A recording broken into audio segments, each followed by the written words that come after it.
Hello and welcome to episode 119 of Dots, Lines, and Destinations. It is Thursday, September 15th, 2016. I'm Stephen Seagraves, today joined by Foz Mahmood. Hey, Foz. Hey, how's it going? Pretty good. Seth he recorded the special episode for us from Cuba, and so we decided we'd give him a break. Yeah, that's what we'll say. Yeah, he doesn't have to record this week. We have a PTO policy? Yeah, mandatory. Huh? Yeah, it's unlimited, but we make you take 2 weeks. Perfect. Do I get a sabbatical after 5 years? Yeah, a short one. No, okay. 5 days? 5 days. Yeah, sabbatical. Then you're back to work. Where are you at? You're in Vegas, right? I'm in Vegas. I'm at the Vidara Hotel and Casino. Or I don't know if it's a casino. I know it's a hotel. I don't know if it's a casino. I've never heard of that one. Vidara. It's in City Center. It's next to Aria. Oh, okay. Nice. So it's supposedly a pretty. I mean, the rooms are pretty nice. It's swanky, that's for sure. I had to figure out how to get my my Hyatt M Life status all working. That was an adventure, so I don't have to pay for parking. Good times. But one cool thing is they were able to print me a new card at the front desk during check-in. Wow, that's cool. Didn't realize they could do that. Neither did I. Well, everybody's staying at Hyatt's recently. You know, Seth was here in Portland. He stayed at a Hyatt house. So, did he stay at the same one I stayed at last time? You stayed out by the airport, right? Yeah. No, he stayed at. There's a new one they built near downtown. Oh, okay. It was nice, swanky. So very cool. Yeah. So our dot today is going to be a little different. We're going to talk about an airplane as the dot. The 787. A moving dot. Yeah, it moves. Yeah, it's like a moving target. Yeah. The 787. What? Just not a laser pointer. Yeah, just don't point a laser at it. Yeah. The 787 from ANA. ANA was the launch customer of the 787, and they have announced that they're going to be replacing 100 engines on the 787s, which by my calculations is the entire fleet. Wait, did they say they were actually replacing them, or they were considering replacing them? Because when I read it, was considering replacing them. No, I mean, they have like hard set plans now to replace all 100 Rolls-Royce engines on its 50 Dreamliners. So, I mean, this is bad for Rolls-Royce because they've had problems with the Trent engines on the 777s. They've had problems with the A380 engines, and now they're having problems with the 787 engines. So really, have they made a decent engine since the RB211 on the 75s? It doesn't feel like it. No. I mean, the 75 engine has been a very reliable engine that the airlines love. Yeah. Everybody loves that engine. It's like, except maintenance people because it's a little more complicated than most other engines. Yeah. So what's going on with these things is that they are having some corrosion that's caused by the chemicals in the atmosphere, which seems like a problem for something that flies. Details. So they've been having to do a bunch of cancellations because of these. They canceled about 18 flights, and they had 2 diversions recently out of Kuala Lumpur and Hanoi. And so they're going to replace the engines. They'll be upgraded with new turbine blades, and they're working with Rolls-Royce to find kind of like a permanent solution. So, and I think 3 of them are grounded right now, right? Yeah, I think so. Yeah. It's definitely a problem. I'm wondering if any of the U.S. carriers will have a similar issue. Well, nobody has 50 of them right now. True. And nobody's fleet is as old as ANA's right now. Yeah. And let's see, I don't know what engines American got, but United got the GE engines. So maybe they're not as prone to this issue. Right. I don't know who else got Rolls-Royce engines. We'd have to look that up. But I mean, what's interesting to me is that they're talking about replacing them with non-Rolls-Royce engines, and generally the plane is pretty much fitted for the particular brand of engine, so they have to go through a retrofit process to put someone else's engine on the wing. Yeah.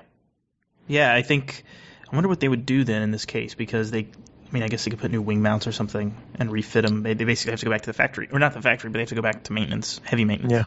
Yeah. It's a pretty substantial thing to do. Yeah. I'm trying to find here who else has the Air New Zealand, I think, has the Trent. Who else? They might be the only other one. Huh. Because I don't think after the 777 problems, not a lot of people have been signing up for Rolls-Royce engines. Yeah. I mean, because they've had issues, like one of them suffered an uncontained turbine failure back in 2010 on a 787. And that was Narita to Hong Kong, and so there's been like issues ever since then. that it popped up. So yeah, it's kind of strange. The other thing we were going to talk about is a bunch of new 787 routes. Oh, I'm going to interject for a second. Okay. I can at least tell you why ANA picked the Rolls-Royce engine. Oh, I would like to know that. Because a Rolls-Royce partner with Kawasaki and Mitsubishi. Ah. And I'm sure it had a lot to do with Japanese pride. Gotcha. So they wanted to use a Japanese engine or someone who had partnered with Japanese companies. Yep. Because it was a just like the 7A, it was a revenue sharing ecosystem for the Trent 1000. Gotcha. Makes sense. Makes sense. The 787 routes, you had a whole list of them for me before the show. Yeah, it's 787 Palooza.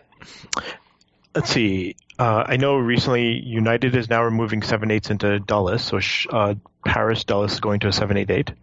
And I think there was something else I'm blanking on what the other one was. American is switching Dallas Seoul and Dallas Paris to 789s. Wow. They're doing Chicago Barcelona with a 788. When do they get their 789s? I think they already have one. Oh, okay. But I don't think it's flying yet. But I think they already have one. Interesting. So they're planning this. What they're doing is they're planning on switching those routes that they have out of DFW to a 789 from, I think they were 76s, right? Actually, I think they're both 777s. I know that Seoul is definitely a 772ER, and I think Paris was a 772ER as well. Gotcha. Yeah, and this is going to have the premium economy product on it, right? Like their new premium economy. Right. Will they have F? Or are they just doing C now? I think they're on C. I think the only things that's going to have F is the 77Ws, and they do not have their first 789 yet. So they'll probably be getting it in the next few weeks. Gotcha. But what's interesting to me is that they're putting it on, like, why Paris? That's the one that I didn't understand. Because you would think that they might consider doing something like Tokyo, which is a much more, a high-end market, particularly from DFW. Yeah, but do they need what are they doing to Tokyo today? A 772? Yeah. I mean, how many more seats are there on the 772? But the 772 is a god-awful product. Yeah, that's true. Most of them haven't been retrofitted yet. It's true. Yeah, I see what you're saying. You're saying, let's go with a new C product. Yeah. And I'm curious to see. I don't know which seat product they're going to end up putting on it because they're not doing the seats they were doing on the 78s. Yeah. Like what new product are they going to use? Yeah. Interesting. Do they come? Are they getting theirs fitted in at Boeing, or are they fitting them when they get them taken delivery? Do you know? I do not know. Yeah. I do know that since we're talking about American, they just started releasing, or they just announced their plans for the 7.5 international 7.5 retrofits, and they're using the Continental seat. Sans IFE. Yes, sans IFE. Well, they don't have IFE on the 7.6s either. I know. Someone was or Wi-Fi. We were talking about that. Like that. I think that they're. It's funny that their domestic product, which uses the United seat, the original United seat, right? Their domestic business class product for the Transcon. So on the 321Ts, Yep. That it has TVs that has an IFE system. But then they're not going to do that for the international fleet. I guess are they going to do tablets again? They're doing tablets again. Their logic is that they're getting rid of the 7.5s and 7.6s in the next few years, so they're just cheaping out. Wow. Which, I'll give it to you on the IFE, but the Wi-Fi thing just befuddles me. Yeah, I mean, because now you can do those. I mean, those kits already exist. They don't have to do a new, FAA clearance for the antennas and stuff. So that doesn't make a lot of sense. And it's a moneymaker, right? I mean, you charge people for it. Well, not only is it a moneymaker, but it also puts you at a competitive disadvantage. Yeah. When your other two competitors are doing it. Which I guess we could talk about a little bit. Kirby, Mr. Kirby, just left American and kind of made like a linear move to United, right? Mm-hmm. Do you think? I mean, it sounds like he was kind of just let go by American. It's very strange to have someone make a lateral move like this, and he had no non-compete, and yet they still paid him. They didn't have a severance package for him. They still paid him cash, and lifetime flight privileges. It was probably the one thing I read was that Kirby has aspirations of moving up the chain, and it was made clear that Doogie's not going anywhere. And so they said you can leave, and we'll make sure you're happy. Yep. Well, man, I wish I had that job. Seriously. So do you think he's going to have a positive impact at United? I mean, he's kind of a penny pincher, right? I mean, he ended fuel hedging at American. I think we're all screwed. Tell us how you really feel, Foz. I think we're all screwed. I mean, fortunately, I think Oscar still has a decent head on his shoulders.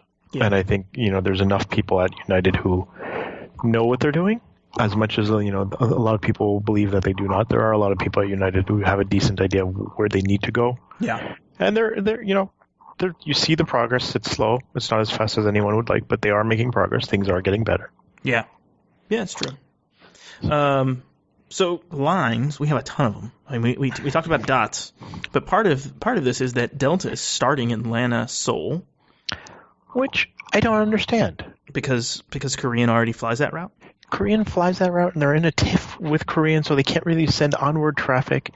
They flew it for years, and they said it wasn't profitable. But apparently, it's profitable enough. And what's surprising is they're putting an LR on it and not an ER. I mean, what's the goal here? You think? You think that they're just going to try to snuff Korean out, or what? I think that's exactly what it is. And just hope Korean goes away. Yeah. Wow. You're just escalating the battle because, clearly they're losing the battle with Alaska, so they need to go pick a fight with someone else. Well, we're bored with this fight. Let's go find another one. Yeah, exactly. Where can we? Whose cheers can we go piss in today? So with this though, I mean, do they not do connecting traffic in Seoul with Korean? Is it just not their partnership just isn't strong enough to do that, or are they doing that? And are they doing it on the flip side, like when Korean sends traffic to LA or Atlanta or JFK? I think it's limited. Yeah. But I don't think it's I don't believe there's a JV in place, so there's no revenue. It's on a segment by segment basis. Yeah. Right. So it's not as lucrative because they're not getting any slice of the pie for the overwater portion. Gotcha. I don't know what to make of it. Like I saw that this morning. I'm like, this makes no sense. I don't really get it. I think it's funny that Delta has a lot of TIFs with a lot of different airlines, and one of their other TIFs is this recently announced code share on JetBlue for the JFK Milan route that Emirates flies. So it's a similar thing to the Dulles Dubai flight that Emirates has, and JetBlue had a number on it, and that allowed that to be used as a GSA route. And so Delta was mad about that one, the Dulles Dubai one, and now they're mad about JFK Milan because it directly competes with him, correct? Yes. And I mean, maybe they have a little bit more of a case here because it does directly compete with him, or am I crazy? Well, what's the case? You have a substandard product, so you're upset that people are picking another airline? Okay, when you say it like that. I mean, when you compare the Emirates product to the Delta product, you not only do you have to deal with this snooty, arrogant, pain-in-the-ass Delta staff at JFK, which could give two craps about how you feel or if you're going to make your flight or how that's going to be, but then you have to deal with the surly crew, and the onboard service isn't nearly as polished as Emirates. Yeah. Right. And it's not like that's a super long flight either. 7.5 hours maybe. 7.5. It's like in the winter. It's like a 6-hour flight. True. So do you think that eventually Delta's just going to give up on that route? Do you think they'll stop flying JFK Milan? I don't know if they will. You think it's enough of a moneymaker for them to not do that? I don't think, at the end of the day, I don't think they're going to. So they've lost the government business. They haven't. I mean, there's still some corporate base. Milan is the financial, is where business is done. So there's still a need for business travel. I mean, but you've got Alitalia, you've got Delta, and you have American all flying out of JFK to Milan, and then you've got United flying Newark to Milan. Yeah, it's a ton of lift, really. When I think about it, I mean, that's a lot of plane and a lot of seats going to Milan. Well, and the lift keeps going up. Like United used to be a 762, it's a 777 now. Yeah, it's crazy to me that there's that much. I mean, I guess there's that much business. I guess good for the Italians. Well, I mean, or that's how United's getting the Illy over here. They just ship it as cargo, right? Yeah, exactly. Free shipping. Just throw it in the belly. Yeah. So there's. So I mean, the other thing about the Seoul thing, which could be possible, is that Delta is living up to its threat of if they didn't get Haneda slots and just now going to move everything to Seoul. You think they'll do that? I'm just making crap up. I wouldn't be surprised. I mean, if they move Portland Narita to Portland Seoul, that kills Nike traffic right out the gate. Are the Nike people going to Tokyo, or are they going beyond?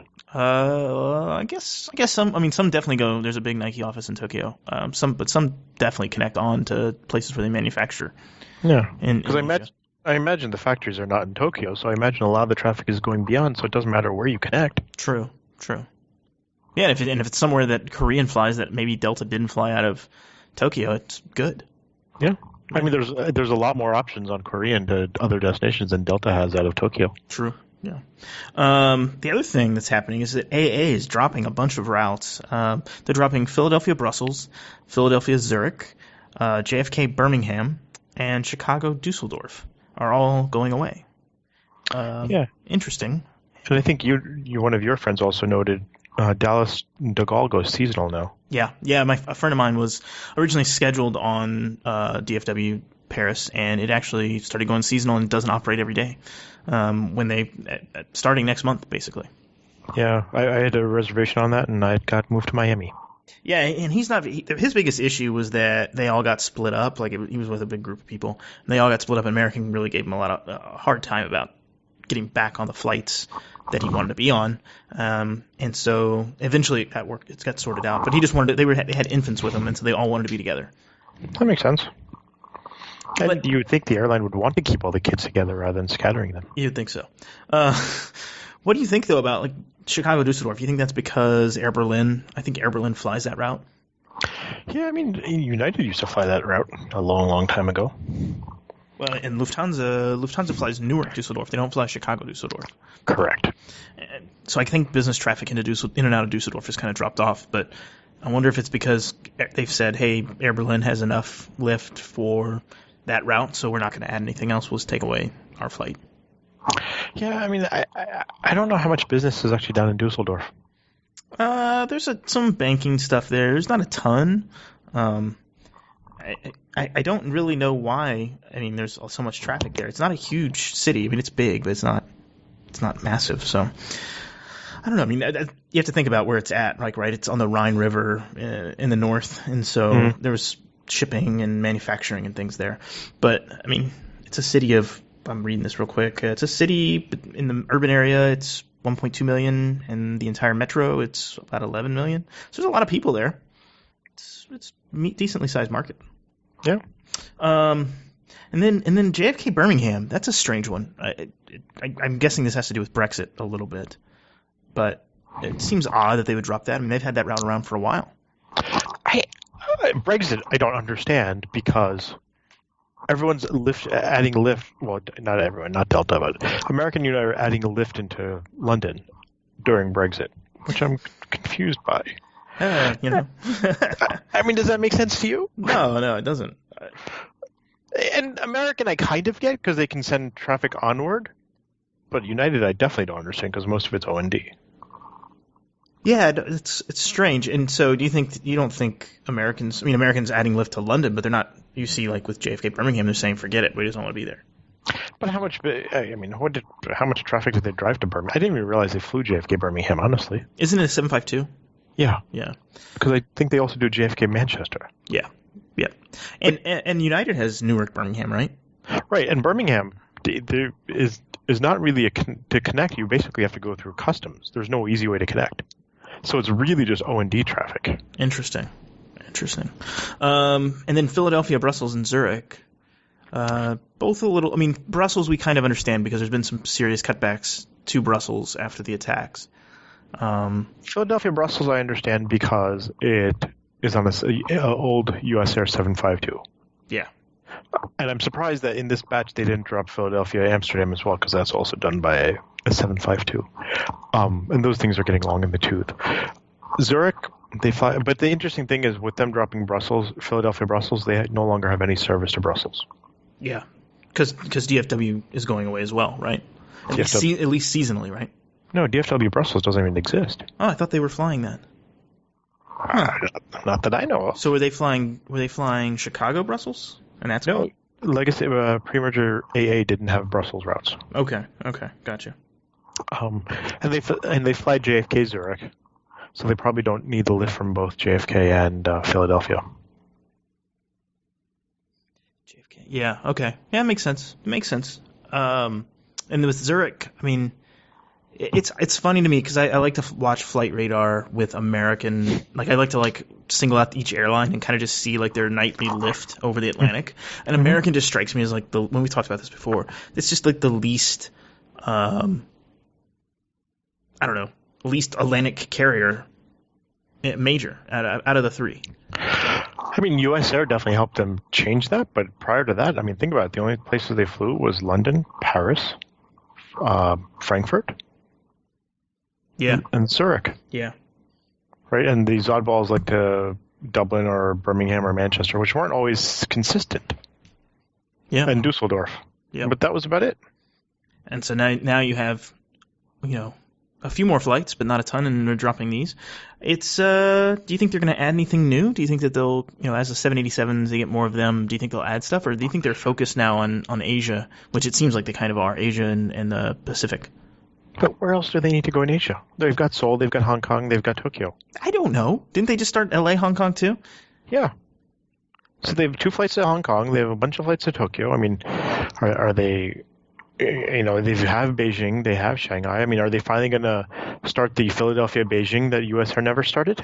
Well, and see, I don't understand we talked about the LA, Hong Kong route. I never understood why they want to fly that. Is there that much of a loyal base from Los Angeles to go to Hong Kong that doesn't want to fly Cathay? I think this is just.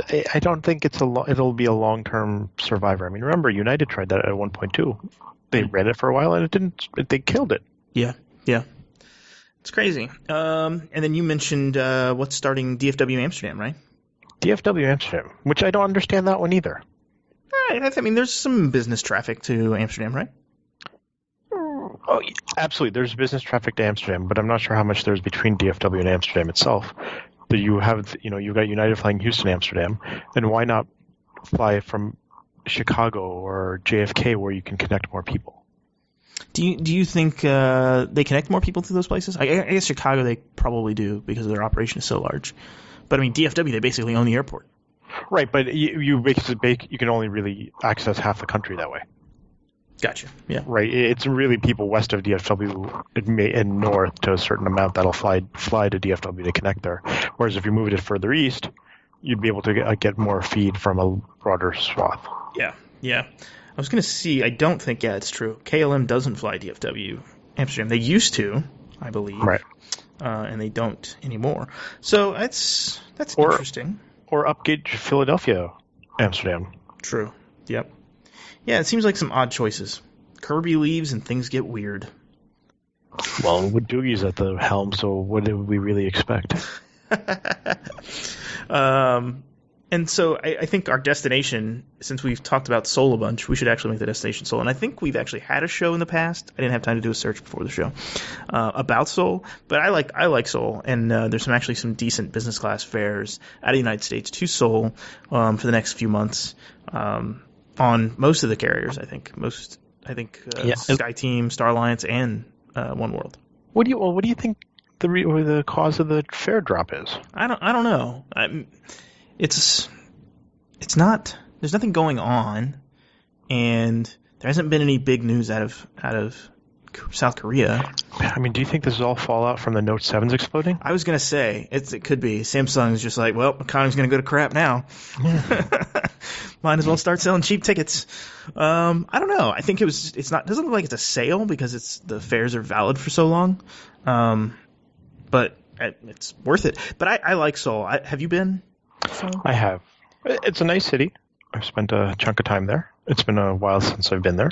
It's huge. I mean, it's massive. Oh yeah. It's kind of overwhelming. I took the train. We took the train in when we went. I went with Seth and another friend, and took the train in and just kind of walked around the city. We went to the old the original fabrics market. There's a huge fabrics store that's like everything that to do with making clothing in the clothing district. And that was kind of cool. I mean, it's like 6 stories. It's like a maze. The food is awesome. I don't know. I like Seoul. I was talking to my wife the other day about I would definitely go back to Seoul in a heartbeat. Well, now you've got the fare to do it. And I've got the fare to do it. So maybe we should just do that. That's what we should do. We should just all go to Seoul together. But we're going to Hong Kong. That's true. Maybe. I'm going. We'll see. You're bailing already? No, not going to bail. How many times have you actually been to Seoul? 3, 4? Oh, wow. Just as a jumping off point, or were you actually visiting the city, or were you going to other places? I went once to actually visit, because I had a friend who was working there for a while, so I went to visit her. But other times it was when, 2-3 years ago when when AA had those ridiculous Seoul fairs. I was doing those for the miles. Gotcha. Yeah, it's a fascinating city. Really nice airport. They don't turn the AC on there in that thing though. I can say that. It's one of the only standing Bennigans that I know of. Really? Yes. There's a Bennigan's in the Incheon airport. Or was at least last time I was there. Man, the weather was so bad. The one day we were there, it just poured and poured and poured. And we had planned to go to the DMZ while we were there, and it's like, well, we don't really want to be outside in a thunderstorm. And so we were like, well, what can we do? And the weather was clear down in Busan. Okay. And so we actually considered booking just like a day trip down to Busan because they were flying 747 Kombis. Korean was. So nice. We were like, why not? And we ended up not doing it, but it would have been fun. You could have probably flown from Gimpo too. Yeah, exactly. It was Gimpo to Busan, which would have been just fantastic. Exactly. Yeah. So I got to go back because I want to fly out of Gimpo, and I enjoy the city. And I think if our listeners, I'm sure our listeners have some suggestions on what to do in Seoul. But we had Korean barbecue. We actually ran into someone we know in the frequent flyer world while we're there. I had no idea he was going to be there. And he saw that we were there and was texting us and said, you guys want to meet up for Korean barbecue? And we had this awesome dinner in a Korean barbecue family restaurant. We were the only Americans in the restaurant, and it was fantastic. Nice. No, the one thing I do remember about Korea is don't try to buy clothes there. No? Why not? As an American. Too small? Yes. So I was traveling at some point and I only had one pair of jeans, or I spilled something on them and I'm like, okay, I'll just go buy another pair. Pulled the largest thing off the shelf, and I'm not that big of a person. I pulled the largest thing. I'm like, yeah, I tried, wasn't even getting myself into it anywhere close. I'm like, okay, need to go to plan B now. Oh, man. Well, I think if our listeners have any suggestions or things you love to do in Seoul, we'd love to hear them. I think it's a great destination. So we'll try to put a picture up. Maybe Seth can find one. Or Busan. Yeah, I'd love to go to Busan. I think on the last topic, and probably the one that's going to take up a little bit of time, is the Chase Sapphire Reserve. And we didn't talk about it on any of the previous shows, really. Didn't really even mention it. And it's out now. The hype train has left the building, and the card has been delivered to people who are writing about it, and people are using it. And do you have one? I do. I have a temporary card. I do not have my permanent card yet. Because they ran out of the metal to make them? Yes. Ah. Ran out of the metal, so I got a plastic one with a little note saying, due to overwhelming demand, this is just a temporary card. Well, and Seth, you'll have to talk to Seth next time he's on the show and ask him, because he actually went to a branch, filled out the application, and was like one of the first people to do it, and got the card like the next day. He didn't think he'd get the card in time. Mine was overnighted as well, and I had a friend who went into a branch to apply. He asked if he could overnight it. He's like, no, that's not possible, and they overnighted anyway. So I think they're just overnighting all of them. Wow. Interesting. At least they didn't pull a city. When I got my City Prestige card, they overnighted me a letter saying, we're sending you your card overnight. Your check is in the mail. Thank you. Okay. So the first day the letter arrived announcing it, and then the next day the card arrived. Wow. So do you like the card so far? I mean, you're going to of course try to get the minimum spend with it, so you're probably making it your primary card right now. Yeah, that's not going to be a problem. I mean, it's fine. It's another credit card. Yeah. It'll get me 100,000 points. I mean, I'll get rid of the preferred, because there's no point in keeping both of them. Yeah. But it's pretty much a wash after the $300 airline credit, which, by the way, parking counts as travel credit. Really? I had a $1 charge at a parking meter at the Jersey Shore, and they credited me the dollar. Well then. I saw that today. I'm like, what? Okay, I'm not even going to try to understand this one. So is the credit for travel in general, or is it only for airline stuff? I thought it was airline. That's what I thought too. So it sounds like it's a travel credit, really, for any kind of travel marked expense. For now, unless it's a bank error and it'll get resolved. Yeah.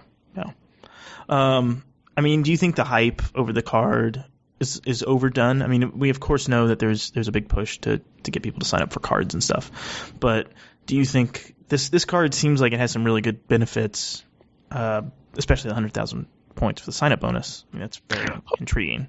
Okay, so aside from the 100,000 mile bonus, what do you think is worth about the card?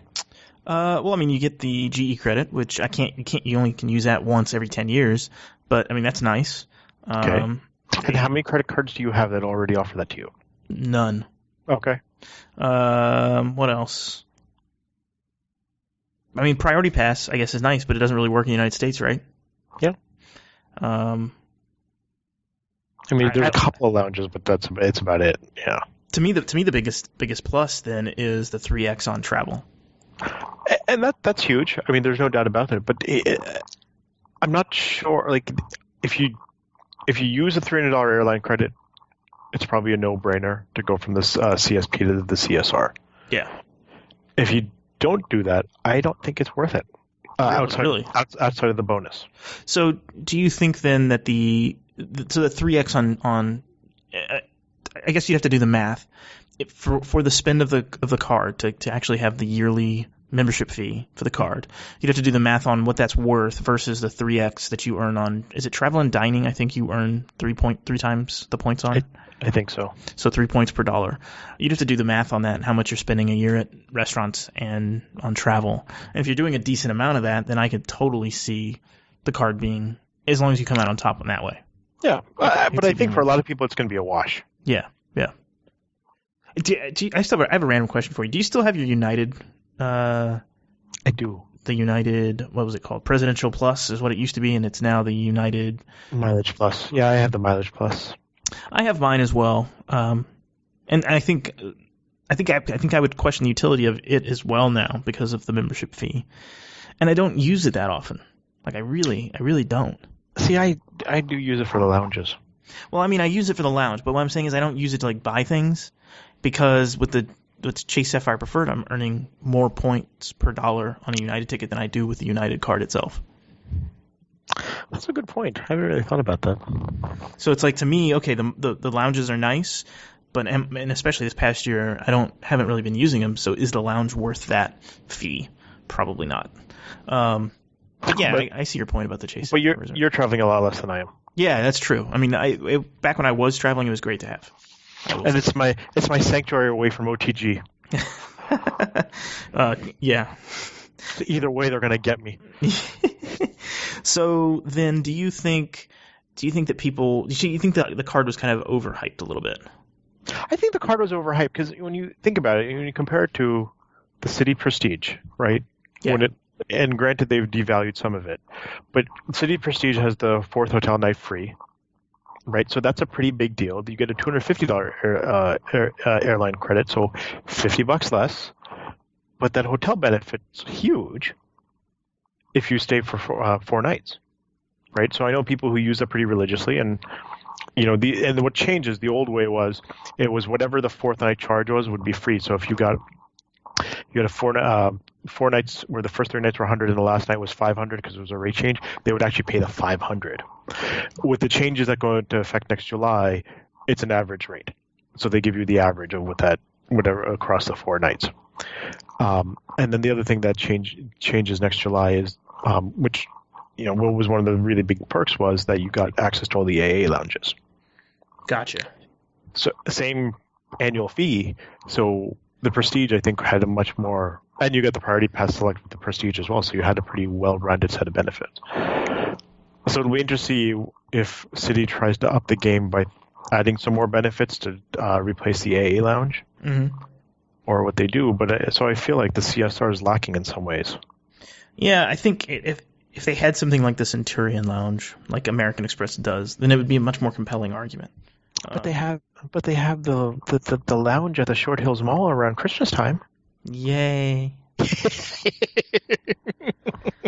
I think going to the lounge in a mall is probably the perfect definition of hell for me. During holiday season? Yeah, like just going to the mall, the fact that I have to be at the mall, that's in the dictionary with my picture next to it, then personal hell next to that. Yeah. I think you're right. Like, it's probably overhyped. I probably will end up getting it at some point just for the bonus. Will I keep it past the first year? I don't know. Maybe. Honestly, if you use the $300 airline credit, it'll probably be a wash. Between that and the 6P. Yeah. I really, I haven't taken advantage of my UR points yet, really. And I have a lot. But I just haven't used them. I have so many United miles that I just use those instead. So, but I think I might redeem for Singapore Air. I have UR points and membership rewards points like out the wazoo, just sitting there. Yeah, we should burn. We should burn, baby, burn. And do what with them? I don't know. Something fun. That's out. And I still have tons of miles in all the programs. No hotel points. Aren't you? Don't you need a vacation? You need a vacation. My life is a vacation. Well, so you and I are leading different lives. Hence why my desire for Wave Runner has come up. Oh yeah, let's talk about that. So you had a weekend where a Wave Runner was involved. I had a day where a Wave Runner was involved last week where my coworker and I played hooky. So he bought Wave Runners this year, and he's been talking about them all summer and saying we need to go down to my beach house. So last week we had a day where our meetings got canceled, so we did that. And it was a lot of fun. And you get pretty tired, but you don't realize it. So the next day, I got up and I was sore everywhere. It is amazing what riding at 60 miles an hour with no windscreen will do to your chest and your legs. Just feel beat up. Oh, everything was sore. But it was a lot of fun, and I would do it again in a heartbeat. Yeah. And so would you do this? Do you like the speed? Is that what got you? Or was it the adrenaline rush or what? The speed, the adrenaline rush, just being out on the water, playing. And so you were in the ocean doing this? We started in the bay and we went out to the ocean and spent an hour in the ocean and then came back and then, did circles in the bay. Oh, that's fun. Yeah, it was a lot of fun. That'd be a lot of fun. I mean, you could do that. You could do that on land, though. You could just get a motorcycle. I think a motorcycle's a little more, a little riskier. Just because you have other people involved around you driving, doing the same, not seeing motorcycles driving down the road and getting into their lane and things like that. I have a motorcycle license. I've ridden a motorcycle. I see what the people in cars do. Yeah. Why do you have a motorcycle license? Because when I lived in San Diego, I had at one point was going to get a scooter to scooter around downtown. In California, you need a motorcycle license, a Class 1 license. And at that point, I'm like, well, I'll do the whole thing. So I could get a motorcycle, and I just never got around to it. You are a Renaissance. You're a modern-day Renaissance man. I had no idea, Foz. Yeah. You were a just man about town. I got to do something. Something to keep myself busy once in a while. Yeah. Well, man, it's been fun. I think we'll wrap up the show. So, listeners, you can find us online at moredotsmorelines.com. You can find us on Twitter at dotslines. You can leave us a comment on iTunes. We're on YouTube. You can find us pretty much anywhere. I think we're in the Android Play Store, I think is what it's called. Seth mentioned that. So leave us a comment. Tweet us. Love to hear from you. Thanks for listening, and happy travels. Bye-bye. Take care.